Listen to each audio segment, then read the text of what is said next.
Hello, welcome to the channel. Subscribe, leave a like, and don't forget to write a comment. Enjoy watching. There's something about turning 39 that makes everything louder. The ticking clock in your chest, the silence from your phone, the sound of other people's laughter in the booth behind you while you pretend not to care that no one remembered. I sat alone at a booth in a little diner just off Route 12, the kind of place with cracked leather seats and the smell of burnt bacon baked into the walls. The waitress, a girl probably 22 at most, looked at me with that mix of pity and polite disinterest when she asked, "Anyone joining you today?" I smiled and said, "No, just me. Birthday breakfast." She nodded like she didn't know what to say and walked off. Honestly, I didn't blame her. What do you say to a woman approaching 40, sitting by herself on her birthday with nothing but black coffee and a plate of scrambled eggs? They forgot. Again. It wasn't even a surprise at this point. It wasn't the first time, hell, it wasn't even the fifth. The last birthday they actually acknowledged without being prompted was when I turned 21, and even then, it was a rushed dinner between Mom's Pilates class and Dad's poker night. Since then, it was a card 3 days late, or a voicemail left at 9 p.m. saying, "Oh, we were just talking about you." But this year? Nothing. Just radio silence. I'd seen it on Emily's Instagram, a boomerang of her clinking glasses with Mom, both of them smiling like toothpaste ads. Caption read, "Furniture haul with the Queen herself. Thank you for making me feel so supported lately." It was time-stamped exactly 11:37 a.m. My phone? Nothing but a spam text from the pharmacy about refilling a prescription. They were out buying her furniture. On my birthday. I'm not jealous. At least not in the way people mean when they say that. I don't want her life. I just want my parents to remember that I exist. That I matter. Emily's the baby, always has been. She's 34, but she floats through life like she's 16 and just got her driver's permit. Every breakup is the end of the world. Every unpaid bill is someone else's fault. And every time she screws up, our parents swoop in like it's their personal mission to soften every hard edge life throws at her. Meanwhile, I built my own life, my own career, my own goddamn backbone, and apparently, that made me easy to forget.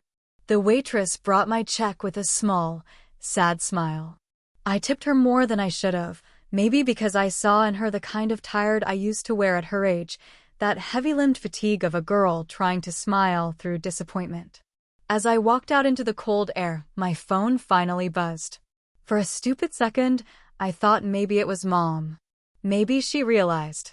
Maybe there was still a cake in the oven and a stupid gift wrapped in too much tape waiting back at the house. But no. It was a message from my mortgage company, just the monthly reminder that stability costs money. When I got home, I didn't cry. I didn't rage. I just stood in the middle of my quiet living room and stared at the mantel where the only family photo I kept sat slightly crooked. It was from 1996. I was 10. Emily was 5. We were at a beach house, back when Mom still made us wear matching sundresses. Even in that photo, Emily's in the center. I'm smiling off to the side, like a friend who wandered into the frame. The truth is, I'd started bracing for this birthday a week ago. Something in my gut told me not to get my hopes up. But I had, against all logic, all history, all bitter experience, I had still hoped. I even wore my nicer jeans and put on mascara, like the kind of woman whose mother might just show up with a candle and a cupcake. Instead, I got Emily's new couch delivered with a side of emotional whiplash. And here's the kicker, I'm not even sure Emily remembered either. Or maybe she did and chose not to say anything because it would have made Mom look bad. That's the kind of thing she does. She doesn't lie, not outright, she just edits reality to keep herself comfortable. It's been 27 birthdays since they forgot the first one. That's nearly 4 decades. That sentence stopped me in my tracks as I wrote it in my journal that night. 27 birthdays since I turned 12. That math didn't make sense, but it felt true. I left the sentence there wrong and raw because it said more about how I felt than any number ever could. As I sat there, Flipping through that old leather-bound notebook Grandpa John gave me, a thought crept in like smoke under a locked door, a memory I'd half forgotten, tucked between funeral tears and estate lawyers. A conversation from years ago. Grandpa telling me, "Don't let them take everything from you, kid. You've earned your corner of this world." Back then, I thought it was about confidence. But maybe, just maybe, he meant something else. I reached into my file cabinet and pulled out the old manila folder I hadn't touched in years. Legal documents, house titles, trust details, all bundled up in dry, bureaucratic language. I remembered Grandpa insisted on me being the executor of his estate. At the time, I thought it was just a formality.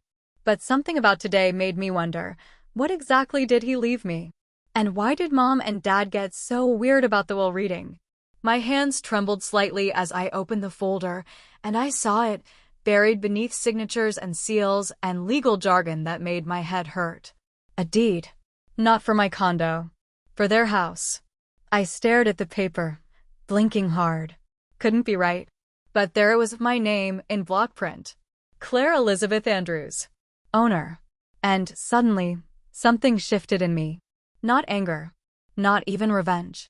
Just this cold, clear certainty that maybe, for once, I held the power in this family. And I was going to find out exactly what I could do with it. The knock on my parents' door sounded louder than usual, or maybe it was just my nerves sharpening the edges of everything that morning. I had told myself I wasn't going over there to start a fight, but if I'm being honest, I already had the first few sarcastic lines rehearsed in my head.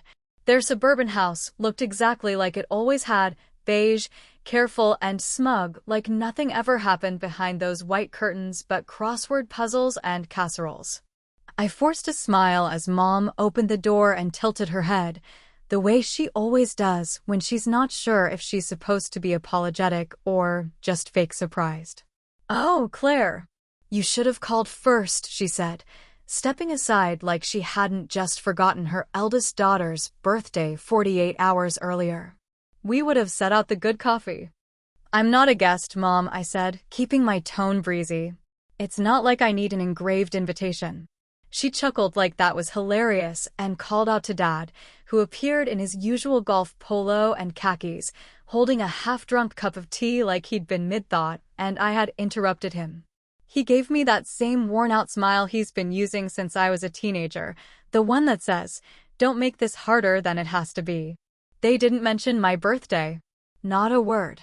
We made small talk for a bit, mostly about their new neighbor's ugly landscaping and some health article Dad read about walking backward for brain stimulation. Then, just when I thought I'd have to bring it up myself, Mom launched into it like she'd been waiting for the perfect moment to casually drop a grenade onto the table. "Oh, and Emily's finally settling in," she said, reaching for a grape from the fruit bowl. "You should see the place, it's adorable. Right near downtown, fully furnished. We picked out the cutest little sectional yesterday." My mouth opened before my brain could stop it, and I said, "Wait, what do you mean her place?" She moved again. "Oh, didn't she tell you?" Mom blinked.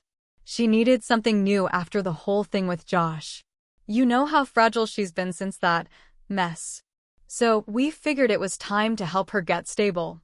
I let the words settle in, let them stretch across the room like smoke from a kitchen fire. "You bought her a place?" I asked, voice just a touch higher than it had been. "Like, an apartment?" "Well, technically it's in our name." Dad jumped in, his words fast and flimsy. "But it's for her, yes. She needs a sense of foundation. And with the way rent is skyrocketing lately, it just made sense." Mom added, "We wanted her to feel safe, supported. She's had such a rough couple of months, Claire. You know how emotional she gets." That was the moment something inside me snapped so quietly I almost didn't notice, like a hairline fracture in glass. I nodded, smiled even. I smiled like they had told me we'd won a contest. I said, "That's great. I'm really glad she's got something stable. It's been 27 birthdays since they forgot the first one. That's nearly 4 decades. I don't know why I said it out loud, but I did, just like that. Dropped it between us like a coin in a well. Mom froze, blinked. Dad adjusted his glasses. No one corrected me. No one even acknowledged it. Maybe because they didn't remember, or maybe because they knew exactly what I was pointing at and chose to ignore it. I should go, I said, standing up without finishing my tea. I've got work stuff to handle.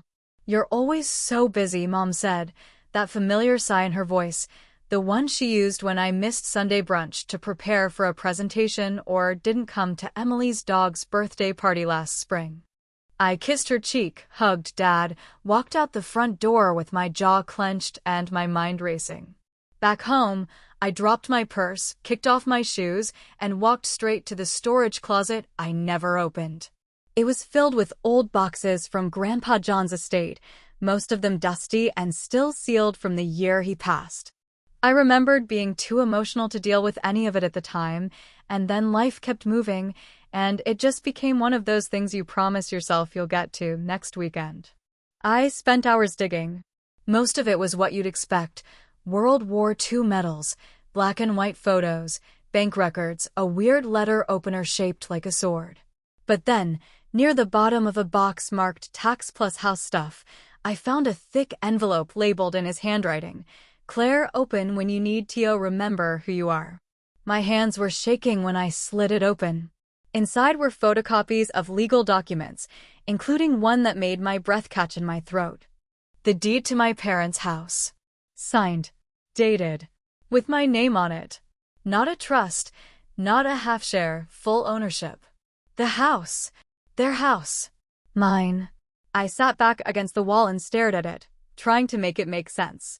Grandpa had told me before he died that he set aside something to make sure you're never dependent on anyone, but I never imagined he meant something like this.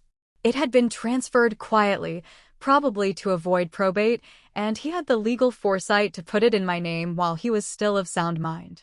I could feel my breath slowing, not calming, just settling into something heavier, colder. They bought my sister an apartment to make her feel stable, and I've had the very roof over their heads in my name for over a decade without even knowing it. It wasn't just a slap in the face. It was a slap followed by a laugh, followed by a lecture about how I need to be more understanding. Well, I understood now. I understood more than they ever wanted me to, and I wasn't about to let them keep thinking they were the ones holding the cards. There are moments in life when the air shifts in your lungs, not because of the weather or because someone opened a window, but because the very fabric of your reality has changed without warning, and suddenly everything smells different, sharper, more dangerous, more awake. That's exactly what happened the moment I held the original deed to the house I grew up in, the house where I lost my first tooth, where I had my first panic attack at 17, where my parents made Emily's failures disappear like magic tricks and made mine feel like personal betrayals. The paper was old but not fragile, creased and stained at the edges, but the print was clear enough, and right there, about a third of the way down the page, sat my full name, spelled exactly as it appeared on my birth certificate, listed under title holder.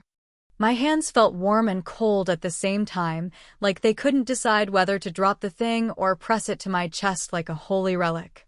For a long minute, I just sat there on the living room floor, papers all around me like fallen leaves, the world humming in my ears like I'd just come up from underwater.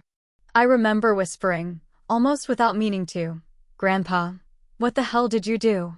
The envelope had also contained a letter, handwritten in the kind of script only people born before television know how to write.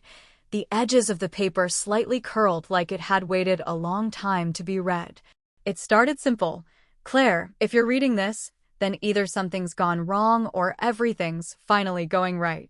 I laughed, a short, bitter thing, because damn if that didn't sound exactly like him. Always walking that line between wisdom and sarcasm, like a man on a tightrope who refused to look down. He went on to explain that, years ago, he'd purchased the house for my parents when times were lean, right after Dad's job loss and Emily's hospital scare, which, by the way, no one ever told me about. He said he'd drawn up a deal where the house would technically remain under his name until I turned 21, and at that point, It would automatically transfer to me, no trust funds, no drama, just clean ownership. The clause was buried in language simple enough to understand, but boring enough for someone like my mother to overlook. Your parents never read the fine print, he wrote. They trusted me. And I trust you. I stayed on the floor for another hour, just rereading the same lines over and over again, trying to figure out if I felt vindicated or violated, because honestly, it was hard to tell. This house, their house, was mine, had been mine for 18 years, and yet no one had said a word. I could have done anything. I could have evicted them the day after my 21st birthday and technically been within my rights. But I didn't even know.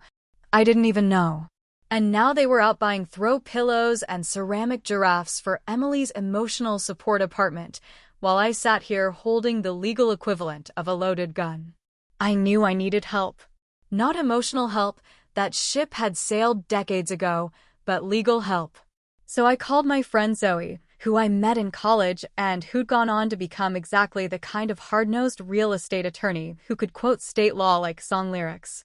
She answered on the second ring and, after listening to my story in stunned silence, said only, "Send me everything. Now." 2 days later, we sat in her office, a sleek, sterile space full of glass, light, and the faint smell of overachieving. She flipped through the documents like a detective with a hunch, nodding slowly, eyes narrowing at all the right places. When she was done, she leaned back and said, "It's clean. Ironclad. If what you want is control, Claire, you already have it." I didn't say anything for a while, just stared at the glossy conference table like maybe an answer would rise up from its surface. Zoe poured me coffee and then, in that way only old friends can, said, "So, what do you want to do with it?" That was the question, wasn't it? It wasn't just about revenge, though I'd be lying if I said it didn't taste a little sweet. It was about balance, about setting the scales straight for the first time in my damn life. My parents hadn't just forgotten my birthday. They'd forgotten me, over and over again, while making sure Emily never felt a single bump in the road. And now I had the rare opportunity to remind them that the kid they left off their Christmas card list for 3 years running had a spine made of steel and a deed with her signature on it. Zoe helped me set up a real estate trust in a matter of days. I named it GJ Holdings after Grandpa John Andrews because whatever else I did, I wanted to remember that it was him who saw me when no one else did. I filed the paperwork to move the property into the trust, which would allow me to technically sell it to myself, freeing me up to make decisions without notifying my parents until the process was already underway. It was legal. It was clean. And it was coming. I sat at my kitchen table that night, sipping wine from a chipped mug, staring at the final stack of documents ready to be notarized, and I felt a calm I hadn't known in years. Not joy. Not even peace. Just control. For the first time in my life, I had the upper hand in a conversation I didn't start, and I wasn't about to waste it. I knew it would break something in them when they found out, something they couldn't patch over with polite excuses or last-minute cards. But maybe that's what had to happen for them to finally see me, really see me, not as the fallback daughter, not as the emotionally self-sufficient afterthought, but as a woman holding the keys to the very house they'd built their fantasy of stability inside. Whose house is this, anyway? Mine. And they were about to learn just how much that meant. The morning I planned to deliver the notice, the sky was that dull kind of gray that seems to flatten the world, like someone turned the color saturation down on real life. I remember sitting in my car outside their house for almost 10 minutes, staring at the brick facade I'd looked at my entire childhood, thinking how weird it was that something so familiar could suddenly feel so foreign. I had parked in the same driveway where I learned how to ride a bike, where Dad used to set off fireworks on the 4th of July, where Emily once accidentally backed into the mailbox and cried until Mom said it wasn't her fault. I held the envelope in my hand like it was something radioactive, like it might start burning a hole through the seat if I hesitated any longer. I took one last breath, put on my best version of a calm smile, and walked up to the door. Mom opened it wearing that lavender cardigan she always wore when she wanted to seem soft and approachable, the kind she'd toss on right before asking you why you hadn't called more often. She was already smiling like she'd just remembered something mildly amusing, but her expression froze for half a second when she saw me holding the envelope. I tucked it behind my back with one hand and gave her a kiss on the cheek, brushing past her into the living room where Dad was sitting in his recliner, newspaper folded neatly in his lap, glasses resting low on his nose like they always were when he was trying to look thoughtful. "I brought muffins," I said, placing the small bakery box on the coffee table as casually as I could manage. "And some tea. Figured we could sit and talk like old times." Mom lit up at that, or at least she pretended to. She bustled into the kitchen, humming to herself, and I could hear the kettle going on the stove while Dad asked me about work, about the weather. About whether or not I'd considered switching cell providers since his friend Carl was apparently getting some amazing deal on data. I answered in the kind of detached, autopilot voice that lets you float just above the reality you're in, not quite lying, but nowhere near telling the truth. When the tea was finally poured and the muffins half eaten, I cleared my throat and reached into my coat pocket, pulling out the envelope and placing it directly in the center of the table like a poker player laying down a handful of aces. "I need you to read this," I said, watching their faces instead of the paper. "And I need you to read it all the way through before saying anything." Mom looked at it like it might bite her. Dad reached for it slowly, unfolded it, and started scanning the first page with eyes that moved too fast to be absorbing anything real. I watched his mouth tighten as he read, watched Mom lean over and start reading alongside him, her expression going from confused to panicked in the span of maybe 30 seconds. "This is some kind of mistake," she said, her voice brittle and tight. "You can't. This isn't. What is this, Claire?" "It's a notice," I said, keeping my tone steady but quiet. "You have 90 days to vacate the property. It's being sold." Mom's hand shot to her chest like someone had yanked a string inside her, and she looked at Dad like he was supposed to say something, fix something, explain something, but he didn't. He just kept staring at the document like it was a foreign language written on the walls of his childhood home. "Why would you do this to us?" Mom whispered, voice suddenly small and shaky. "This is our home. This is where Emily grew up." I let out a breath I didn't realize I'd been holding. "It's where I grew up too, remember? Or did you forget that part just like you forgot my birthday last week and the 10 before that?" "We didn't mean," she started, but I cut her off. "You didn't mean to notice I was fading," I said. "You didn't mean to play favorites. You didn't mean to make me feel like the utility daughter, the one who fixes things and never breaks down." Just then, like some sort of cosmic timing device had gone off, the front door swung open and Emily marched in like she owned the place, wearing oversized sunglasses and the kind of coat that screams emotional crisis, but make it fashion. She looked at the three of us, looked at the paper in Dad's hand, and immediately demanded, "What the hell is going on?" "She's evicting us," Mom said, barely holding herself together. "She's selling the house." Emily's face went from confused to apocalyptic in the blink of an eye. "Are you kidding me, Claire? This is Mom and Dad's house. You can't just throw them out like trash." "I'm not throwing them out," I said, standing up now, not yelling but not sitting still either. "I'm enforcing my rights. I'm choosing not to keep pretending that the only way I'm allowed to be loved around here is by being useful and quiet." "You've always been dramatic," Emily snapped. "Grandpa always gave you too much attention, and now you're acting like you're some kind of victim. Newsflash, no one owes you a parade for being the responsible one." "Oh, believe me," I said, my voice finally sharpening. "I don't want a parade. I want respect. I want the same grace you've gotten handed to you your entire life. And if I can't get that, then I'll settle for boundaries." Emily turned to Dad, arms outstretched, waiting for him to step in like he always did. But he didn't. Instead, he finally looked up at me, eyes tired in a way I hadn't seen before, and said something I'll never forget. She was never supposed to find out. The room went so still I thought I could hear my pulse in the walls. Mom gasped. Emily's mouth opened, then closed. I froze. What? I asked, the words so quiet I barely heard myself say it. She was never supposed to know the house was hers, he repeated, slower this time, like maybe I hadn't heard him right the first time. It was John's idea. We agreed to keep it quiet so things wouldn't get complicated. Complicated. As if stealing someone's inheritance and pretending it didn't exist was just a minor social inconvenience. I stood there in the middle of the room, heart pounding in my ears, eyes fixed on the man who used to help me build Lego castles and tuck me in during thunderstorms, and I realized something I hadn't dared think until right then. They didn't just forget me. They erased me. But I was done being quiet. The house was quiet in that heavy, suffocating kind of way only a family home can be when every word has already been said, and there's nothing left but the ringing silence of truth no one wanted to hear.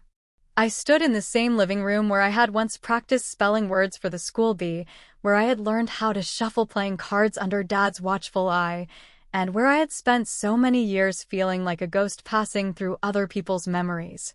Only now, the air felt foreign, not like mine, not like theirs, but like something purged, scraped clean by the ugly grace of honesty. Emily had stormed out after Dad's confession, slamming the door hard enough to rattle the windows. She had screamed something at Mom about lies and betrayal and how this was all my fault for dragging skeletons out of closets that should have stayed locked. She didn't even take her purse. Mom just sat there with her face pale and blank, like she'd been gutted and didn't know yet that the blood was pooling at her feet. Dad looked smaller than I'd ever seen him, not old, not tired, just deflated, like a man who had finally run out of ways to lie. I didn't ask him to explain himself. I just waited. And eventually, the words came. It was 1988, he said, voice low and slow, like each syllable cost him something. We were trying for a second child, and your mother, she was lonely. I was working too much. She met someone. It was one time, Claire. Or at least, that's what she said. My stomach dropped, not with anger, but with a strange, unexpected clarity, a sharp-edged puzzle piece finally snapping into place after a lifetime of forcing the wrong ones. She got pregnant, he continued. We didn't talk about it. I didn't ask. I just accepted it. We raised her like she was mine. I didn't want you girls to grow up in a broken home. But your grandfather, he found out. Maybe she told him, or maybe he figured it out on his own. You know how he was. Smart enough to see things most people missed. He looked at me then, really looked at me, the way I imagine he must have looked at me when I was a baby in his arms, before life got complicated. John didn't trust us after that. Especially not with you. Said we'd forget you in the shadow of our mistakes. I sat down slowly, my hands suddenly cold against my thighs, trying to process the blunt impact of everything I had just heard. Emily wasn't Dad's daughter. And Mom had spent decades trying to bury that truth under layers of affection, smothering Emily with love that was never just love. It was atonement, a lifelong apology dressed up as motherly devotion. I wasn't neglected because I was boring, or because I was too independent, or because I didn't cry enough to earn their attention. I was neglected because I was safe, because I didn't make them feel ashamed. Mom finally spoke, her voice hollow and hoarse. I loved her. I had to love her more. Otherwise, how could I live with what I did? She was innocent. It wasn't her fault. And I thought if I gave her enough love, enough support, enough attention, she'd never feel the difference. She'd never know. But I knew, I said, and my voice didn't even shake. Maybe not the details, but I knew something was off. I always knew something was missing. The silence that followed wasn't tense anymore. It wasn't angry or hurt. It was something worse, resignation. We had all seen too much now to go back to the theater of pretending. No more rehearsed roles. No more illusions of fairness. Just the raw, scorched remains of a family that had built its foundation on secrets and hoped no one would ever dig deep enough to find the cracks. I left without saying goodbye. The walk out of that house didn't feel victorious. It didn't feel powerful or righteous. It just felt done. Like walking away from a burning building after realizing you were the only one who noticed the fire had started years ago. The sun was setting behind me as I reached my car, its light staining the driveway gold like some kind of twisted blessing. I sat behind the wheel and stared at the rearview mirror, watching my house, shrink behind me with every second, trying to decide if I felt anything at all. I had the papers. I had the trust. I had the deed. And I had the truth. That's the thing no one tells you about justice. It doesn't come with confetti. It doesn't come with apologies or clean endings. It comes with silence and paperwork and knowing that you were right, and that being right changes absolutely nothing about how lonely it feels to finally stop chasing people who never looked back. Later that night, I poured myself a glass of wine and sat in my own living room, surrounded by walls I had painted myself and furniture I had picked without anyone's opinion but my own. I opened my laptop and stared at the document confirming the house's transfer to GJ Holdings. All it needed was one final signature. I clicked the digital pen. Clicked again. Done. The house was no longer under my parents' name. They would have 3 months to pack up, find another place, and start the process of building something new or rebuilding something old. I didn't care which. It wasn't about cruelty. It wasn't even about revenge anymore. It was about space. I needed space from a family that confused guilt for love, obligation for care, and silence for peace. I needed to stop begging for scraps of affection from people who gave it away like coupons to someone who'd never paid full price. And so I sat alone, glass in hand, watching the cursor blink on an empty email draft. I considered writing something, a final word, a ribbon to tie around the wreckage. But then I closed the laptop. Let the cursor keep blinking. Some stories don't get a neat ending. The house was mine. But maybe, just maybe, I didn't win. Maybe I just stopped losing.